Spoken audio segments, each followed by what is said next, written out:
I wanted to give you a quick overview of all of the pots that I've made so far for my Halloween collection at what I consider their halfway point. This video is going to show you all of the pots that are not mugs, things like pitchers, bottles, sponge holders, candle holders, pumpkins, things like that are going to be in my next update. Hopefully, if they all come out of the kiln looking great. This is one of my favorite stages in the process. All of the pots have so much potential but are so fragile. All of this greenware could easily be broken. So after I video all of this, it's getting packed up very carefully using different reusable cloths or newsprint into big boxes, and I'm going to very carefully drive it to the studio and load it into a bisque kiln. I will probably have a pot or two break during this process, and I always hope it's one I haven't spent much time on. I already know I have done this already. This happened last week. I lost just a single mug, which is pretty good, and it wasn't one of the ones that I was most nervous about. I was really nervous about driving with these teapots and my carved pumpkins. Those are always really scary to drive with because they're very fragile. Thankfully, I know these all made it into the kiln okay, which is really exciting.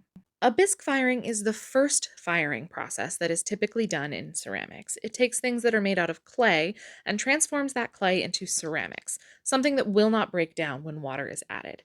The whole point of doing a bisque firing is to make it easier to apply your glaze. Glaze is a bunch of materials suspended in water, and when you dip something in glaze, it absorbs that water and brings some of those particles that are suspended in it with it, sticking them to the pot. Bisque firing makes that so much easier than glazing on your greenware, pots that have not been fired.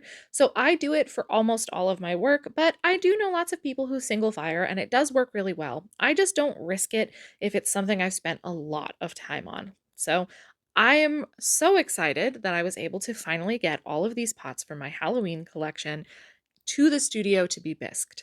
There are so many pots in this collection I'm really excited about, particularly the teapots as well as the pitchers, but there's a lot of little pieces I'm really excited for too. These candle holders are really fun. There's some really fun sponge holders, and there's also some really fun bottles that I'm really excited about. There's so much potential in this entire firing, and it's so scary to have about 3 months of work all going into one firing. Many potters get to fire a few pieces at a time, but I fire a very large kiln, so it makes sense for me to instead make all of my pots all at once and then fire them. So that also means my content comes out in stages. You're about to be seeing a whole bunch of glazing content of all of these pieces, and then hopefully some finished content of them very, very soon.